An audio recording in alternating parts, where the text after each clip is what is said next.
Veterinary విజ్ఞానం YouTube channel చూస్తున్న తెలుగు రాష్ట్రాల పాడి రైతులందరికీ నమస్కారం. రైతుల దగ్గర ఉండే చూడి పశువులు కొన్ని సందర్భాల్లో సకాలంలో ఈనకపోవడం, ఈనే సందర్భంలో చాలా కష్టమవడం అనేది సంభవిస్తుంది.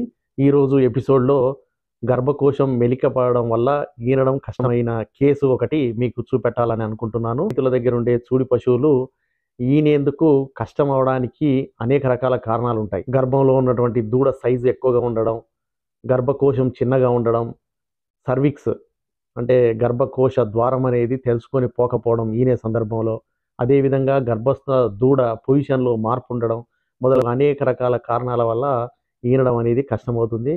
ముఖ్యంగా గర్భాశయం మెలికబడడం వల్ల దూడ బయటకు వచ్చే పరిస్థితి ఉండదు. అటువంటప్పుడు ఈనడం కష్టమవుతుంది. ఆ సందర్భంలో తల్లి బిడ్డకు కూడా ప్రమాదమే. ఈ పరిస్థితిని రైతులు గమనించి వెంటనే వైద్య సదుపాయం అందిస్తేనే తల్లి బిడ్డ ఆరోగ్యంగా ఉండే అవకాశం ఉంటుంది.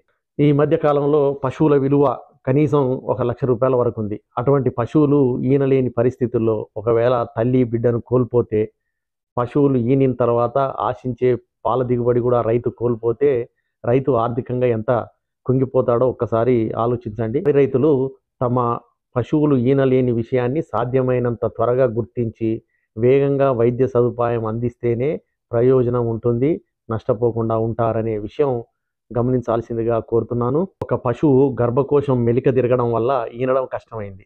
దానికి డాక్టర్లు వాళ్ళ బృందం ఏ విధంగా శ్రమించి చికిత్స చేస్తున్నారో ఈ వీడియో చూస్తే మీకు అర్థమవుతుంది.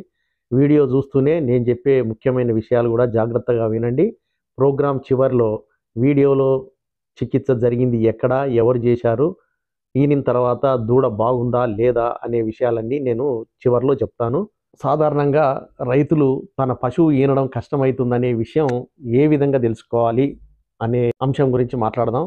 దాంట్లో మొదటి అంశం ఏంటంటే, ఈనే ముందు తరచుగా పడుకోవడం లేదా లేవడం, రెస్ట్లెస్గా ఉండడం అనే లక్షణాలు రైతులు గమనిస్తారు.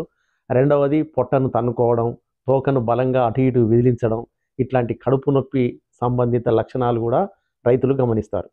మూడవ విషయానికి వస్తే, కోడి పశువులు ఆకలి తగ్గిపోతుంది, మేత వేసినా కానీ తినకుండా ఉంటాయి. నాలుగవ విషయానికి వస్తే, దూడను బయటకు పంపేందుకు ముక్కుతూ చాలా వరకు ప్రయత్నం చేస్తుంటాయి. యోని నుంచి ఎరుపు, గోధుమ రంగు లేదా ఎర్రటి స్రవాలు కారడం అనేది గమనిస్తాం. కాళ్ళను ఎడంగా పెట్టి పశువులు నిలబడుతుంటాయి. నడుమును వంచి ఉంచడం అనేది రైతులు గమనిస్తారు. నొప్పులు ప్రారంభమైన 4 గంటలు దాటినా కానీ పశువులు ఈనకపోతే పశువులు ఈనడంలో కష్టమవుతుందని గుర్తించాలి. వెంటనే డాక్టర్ను సంప్రదించడం అనేది చాలా అవసరం. రైతు తన పశువు ఈనే పరిస్థితి లేదని నిర్ధారించుకోగానే వెంటనే డాక్టర్ను సంప్రదిస్తారు. డాక్టర్ ఏం చేస్తాడు, చేతితో గర్భకోశాన్ని లోపల ఉన్నటువంటి పిండాన్ని పరిశీలించి వెంటనే సమస్యను నిర్ధారిస్తారు. ఒకవేళ గర్భకోశం మెలికబడింది అనుకోండి, ఆ సందర్భాల్లో పశువులు నీరసంగా ఉంటేనేమో సర్జరీ చేసి దూడను బయటికి తీస్తారు. ఒకవేళ చురుగ్గా, బలంగా, యాక్టివ్గా ఉందనుకోండి, అటువంటప్పుడు రోలింగ్ లాంటి పద్ధతులు వాడుతూ సర్జరీ అవసరం లేకుండా తల్లిని బిడ్డను రక్షించే ప్రయత్నం చేస్తారు. మీరు ఈ వీడియోలో చూస్తున్నది అట్లాంటి కేసే. పశువులు చూడిగా ఉన్నప్పుడే మరి ఎట్లాంటి జాగ్రత్తలు తీసుకోవాలి అనే సందేహం కొంతమందికి రావచ్చు. ఇటువంటి గర్భకోశం మెలికబడడం లాంటి సమస్యలు ఉండకుండా ఉండాలంటే రైతులు చూడి పశువుల విషయంలో ఒక 2-3 జాగ్రత్తలు తీసుకుంటే సరిపోతుంది. చూడి పశువును సెపరేట్గా ఉంచాలి, ఇతర పశువులతో పాటు కలపకూడదు. కిక్కిరిసిన పశువులున్న చోట ఉంచకూడదు. వీటికి ప్రత్యేకంగా ఒక స్థలం కేటాయించడం చాలా అవసరం. ఈ చూడి దశలో పశువులకు ఓవర్ ఫీడింగ్ చేయొద్దు, అంటే మేత ఎక్కువ వేయొద్దు, అలాగని చెప్పి మరీ తక్కువ వేయొద్దు. అదేవిధంగా పప్పు జాతికి సంబంధించిన పశుగ్రాసాలు గ్యాస్ను ఉత్పత్తి చేసే లక్షణం ఉంటుంది. అటువంటి వాటిని పరిమితంగా చూడి దశలో వాడాల్సిన అవసరం ఉంటుంది. ఇక మూడవ అంశం ఏంటంటే, పశువులు చూడిగా ఉన్నప్పుడు వాటిని బెదరగొట్టడం, ఉరుకులు పరుగులు పెట్టించడం, పొలాల గట్ల మీద తిప్పడం, ఇట్లాంటి సమస్యల వల్ల వాటికి ప్రమాదాలు సంభవించే అవకాశం ఉంటుంది. అందువల్ల ఇటువంటి పరిస్థితులు ఉత్పన్నం కాకుండా చూడి పశువుల విషయంలో రైతులు శ్రద్ధ తీసుకోవాలి.